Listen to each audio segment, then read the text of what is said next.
What's up, folks? The Sportsbook Killa UFC Fight Night Atlantic City this Saturday. Don't miss it. We got the bantamweights, Angel Pacheco going up against Qualan Lugran. I'm going to be going with Lugran for this one, but I probably won't be betting on this one. Both of these guys are relatively new to the UFC. Pacheco, he's a versatile striker, but his boxing's very weak. Ground game even weaker. And Lugran, he's a very hard striker with a strong chin. The only problem I have with Lugran is he gets hit a lot. And in this fight, he's a 3.5-1 favorite. And I just can't put those kind of odds on a guy who just got to the UFC and gets hit as much as he does. But he probably will win because he's the more explosive puncher out of the two. So if you want to take Lugran, feel free to. I'm going to stay away from that fight. The next fight is going to be the middleweights. We have Andre Petroski going up against Jacob Malkoun. And I can tell you right now, this is going to be a good fight because Petroski is really good. He can hit. The guy's a hard puncher. He has a good ground game, good wrestling. He's a jiu-jitsu purple belt. But Jacob Malkoun, he has really good boxing, really good takedowns, a good ground game. And the difference between the two of these guys that I see is Petroski has very poor cardio. He usually gasses at about, as the third round starts to approach, he usually runs out of gas. So Jacob Malkoun has real good cardio, and he can grapple all night. So I'm going to be taking Jacob Malkoun. He's a 2-1 favorite in this fight. And I'm going to be taking the over 1.5 round prop. So Jacob Malkoun to win, over 1.5 rounds. Next fight, we have the flyweights. We got Victoria Dudakova going up against Melissa Gatto. I'm rolling with Melissa Gatto on this one. She's going to look bigger. I like her grappling. She's a jiu-jitsu purple belt as well, as a matter of fact. She's a very versatile striker. She has pretty good boxing. Nice jab, just good boxing. Dudakova is a hard puncher, but has a very, very weak ground game. I do like her kicks, though. She has very hard kicks. But I'm going to go with Gatto. I think Gatto will outpoint her, and I can definitely see this fight going the distance. So I'll be taking over 1.5 and over 2.5 round prop in this one. But I'm definitely taking Melissa Gatto to win. I think it'll be like a close decision, maybe 29-28. So we got Gatto over Dudakova. Next fight, the light heavyweights. We got Ibo Aslan going up against Anton Turkalj. Now, these two guys have fought before. And Ibo Aslan looks like a superhero in the first round. This guy kicks, he punches, he grapples, he picks guys up, takes them to the ground, does whatever he wants. And then he completely gasses. So in their first fight, Anton Turkalj, he took all of the beating, all of being out grappled. And then in the next round, he just came back and won by rear naked choke. So I'm going to guess Anton Turkalj has fought the better competition in the UFC. I mean, he's fought some killers in the UFC. He's lost all his fights in the UFC, but everybody he's fought is a top 10 contender. So I can't hold that against him. Let me not say that because Tyson Pedro, I'm not so sure Tyson Pedro is in the top 10. But Vitor Petrino is definitely one of the top fighters in the light heavyweight division. And I think that Anton Turkalj has a lot more experience now in the UFC. And I think he'll be more patient. And I don't think he'll get dominated like he did in the first fight. So I'm going to take Anton Turkalj to win, and I'm going to do the prop. I'm going to bet the prop that the fight starts the second round.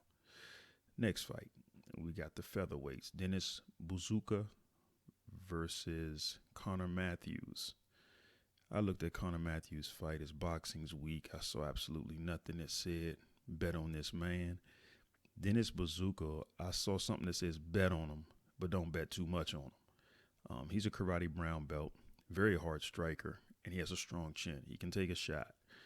And if he wins, he'll be the best value on the card because he's at minus 125. So you're only giving up $1.25 to 1 to bet on him. And I'm also going to bet that the fight starts the second round. So Dennis Bazooka to win, and the fight starts the second round prop. Next fight, we got Julio Arce going up against Herbert Burns. Herbert Burns is one phenomenal jiu-jitsu black belt. He's good. He has good takedowns. A lot of jiu-jitsu guys, they don't have the wrestling to get the takedowns. This guy does. I like Herbert Burns' takedowns. I like his ground game. However, he has major cardio issues.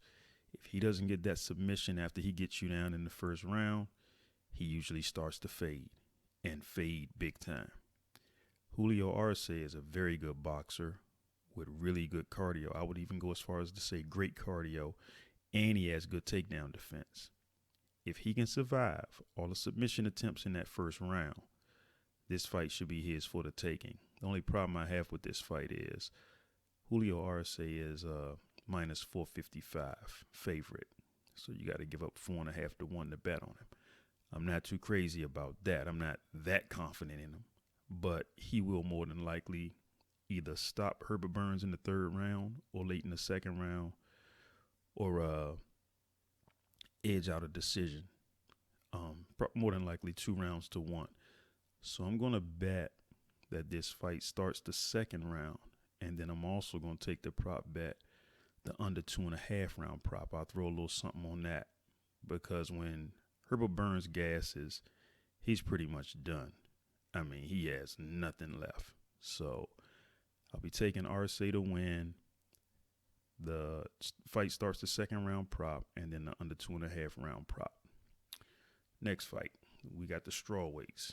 Verna Jandiroba going up against Lupi Godinez. I hate to bet against Lupi, and I'm not going to bet against Lupi, even though Lupi is a 2 to 1 favorite. She has a very similar situation to the Julio Arce situation, where if she can stop the takedowns from Jandiroba in the first round, she should be fine. And Lupi can wrestle. She's a really good wrestler. She's a jiu-jitsu purple belt. Her boxing's phenomenal. Her wrestling's really good. And she's a hard puncher with good cardio.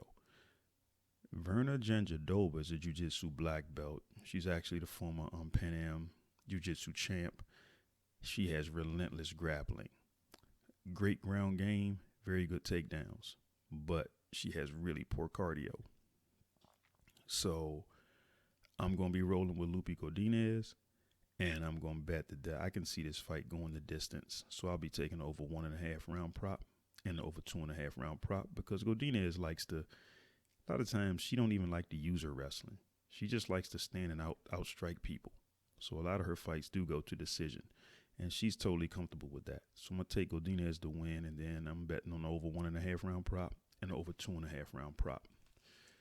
Next fight, we got the featherweights. Nate the Train Landwehr going up against Jamal Emmers. Interesting fight. Very interesting fight. I'm going to roll with Jamal Emmers. I think this is going to be a very, very close fight. I don't like having to give up 2 to 1 odds to bet on Emmers, because I don't see him dominating Nate Landwehr. I think it's just going to be a standing strike. I don't even think the fight may even hit the ground. I think it'll just be a stand up, and who can outpoint who. And I think Emmers will probably just barely outpoint Nate Landwehr. Nate Landwehr has a very strong chin, and he's a versatile striker. He's a very hard striker with really good kicks. Emmers is a jiu-jitsu brown belt with really great takedown defense, very good boxing, strong chin as well. He has a good ground game, and he has good cardio. So I don't see one of these guys stopping the other. So I could see this fight going the distance, and I could see Emmers winning a close decision. So I will be taking the over 1.5 and over 2.5 round props on this one. Next fight, we got the welterweights. Chidi Njokuani going up against Reese McKee. Reese McKee hasn't been having a good time in the UFC, that's for sure. But he's a jiu-jitsu purple belt with good boxing. Relatively new to the UFC, but he's been getting hurt. He's been getting beat up pretty bad. So I'm going to go with Chidi Njokuani. And Njokuani, let me give you some history on him. He's a jiu-jitsu black belt. Trained Muay Thai for about 20 some odd years. Very hard striker, but he has some very strong leg kicks. Very strong leg kicks. This guy, he does almost everything with power. His punches and his kicks. Only problem I have with Njokuani is his cardio. Horrible cardio. He has maybe 6 or 7 minutes in him, and then the fight starts to go the other way. So I'm going to take Njokuani to win. I'm going to take the prop bet that the fight starts the second round. And I'm also going to take the prop bet that this fight ends in under 2.5 rounds. I could see Njokuani ending this fight in the second round. I really could. That's best case scenario for me, and I can definitely see that happen. I think Reese McKee might survive that first round, but second round, early in that second round, Njokuani's going to have to get him. Otherwise, McKee may be the one that scores the stoppage, and at least I'll hit the under bet. So that's the way I look at that. But as far as the more explosive fighter, it's going to be Njokuani, and I'm going to go with him. He's only he's at minus 142, so just under a 1.5 to 1 underdog. I can take that with him. Next fight, we got the featherweights. Bill Algeo is going to be going up against Kyle Nelson. Bill Algeo, if you haven't seen this man fight, this is probably one of the toughest fighters in the UFC. Really, he's a jiu-jitsu black belt. He has very strong leg kicks. He's a hard puncher, very strong chin. I mean, you can hit this guy with the kitchen sink and he gonna keep coming. He has a great ground game and great cardio to go with it. Kyle Nelson is a slower striker, a hard striker though. He has good strong leg kicks too. He has good takedown defense, but he's a jiu-jitsu purple belt. And like I say, he's a versatile striker, but he's a little slow. I'm going to go with Bill Algeo, and I could definitely see these guys beating the daylights out of each other for 3 rounds. So I'm going to take both overs, the over 1.5 round prop and over 2.5 round prop. This should be a really good fight. Algeo is a 2-1 favorite in this one. So I'll take Bill Algeo, and I'll take the over 1.5 and over 2.5 round props. Next fight, we got the middleweights. Nursultan Rozabeev, I'm sorry if I'm pronouncing it wrong, versus Cedric Dumas. Cedric Dumas annoys me when I watch him fight because he has the frame and the athleticism to be a phenomenal fighter. And for some odd reason, he has weak boxing, low output, and a very low fight IQ. And in there against a guy like Ruzabov, who's a jiu-jitsu purple belt with KO power, that could be a problem for Dumas. Ruzabov has already had well over 40 MMA fights, whereas Dumas has only had 10. So Dumas is 9-1 coming in, and he's almost a 3-1 underdog. So I don't like the idea of Ruzabov being a 3-1 favorite, but what can you do? I'll take it. So I'll go with Ruzabov, and I'm not even going to touch the over-under because I've seen Ruzabov knock somebody out cold, and that can happen at any given time. So I'm just going to take Nursultan Ruzabov to win. Next fight. We got middleweights. The All-American Chris Weidman. He's going up against Bruno Silva. Bruno Silva is a 3-1 favorite in this fight, and I really don't feel comfortable betting on him like that because Chris Weidman has a path to victory. He's a very good wrestler. He's a jiu-jitsu black belt, and he's a pressure fighter with good cardio. But coming off of the broken leg and even before the broken leg, his takedowns weren't that strong.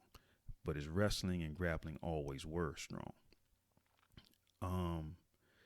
Bruno Silva is so one-dimensional. It's so hard to give up 3-1 odds. I mean, Bruno Silva has knockout power. He can punch, and he's very durable. He can take a good beat down.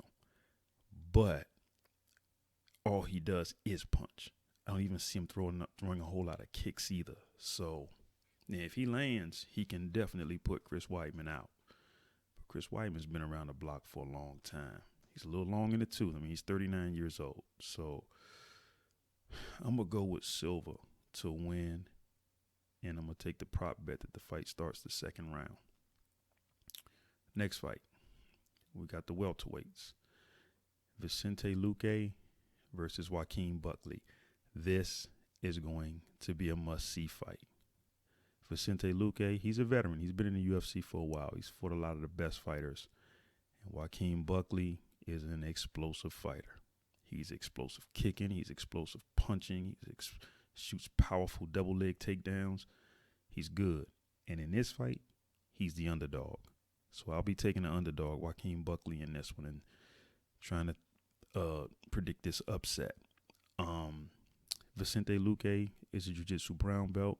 He's a versatile striker, and he has really good cardio. Joaquin Buckley has really good boxing. He's a versatile striker, very hard striker. He has great cardio and great takedown defense. But the main thing I like about him, he has heart and a strong chin. So I'm going to be going with Joaquin Buckley to win, and I'm going to bet that the fight starts the second round prop. Next fight, we're at the main event. Aaron Cold-Blooded Blanchfield going up against Manon Fiorot. I'm going to have to take the upset and take Manon Fiorot. She's a jiu-jitsu purple belt, karate black belt, versatile striker with very strong kicks, great striking, and she is a hard striker. Erin Blanchfield, on the other hand, is a jiu-jitsu brown belt with great takedown defense. She's a versatile striker. Her boxing's rather weak, but she has really great submissions and a phenomenal ground game. So, if you decide, I'm going to go with Manon Fiorot to win this fight, and I'm going to take the over 1.5 and over 2.5 round props. So if you take Fiorot, here's the thing. Every time Erin Blanchfield grabs her, you're going to have to take a pause. Your heart going to skip a beat because Blanchfield can submit anybody. And she don't have to take him to the ground. I've seen her submit people standing. So that's the thing. But Fiorot's striking is on a whole nother level. And Blanchfield will not be able to strike with this girl. Fiorot is just too much. She kicks, her side kicks to the body. Her punches, she mixes it all up so well. Her striking is just on point. Erin Blanchfield's ground game is on point. So, but Blanchfield doesn't have the best takedowns. So the way I see this fight going is I think Fiorot will touch Blanchfield up in the first few rounds, and Blanchfield's shots to try to get the takedown will be slower and easier for Fiorot to defend. So Blanchfield is look like she's at minus 142, so she's almost a 1.5 to 1 favorite. I'm going to take the upset and go with Manon Fiorot. And like I said, I'm going with the over 1.5 and over 2.5 round props. Good luck this Saturday, folks. We're going to make some money.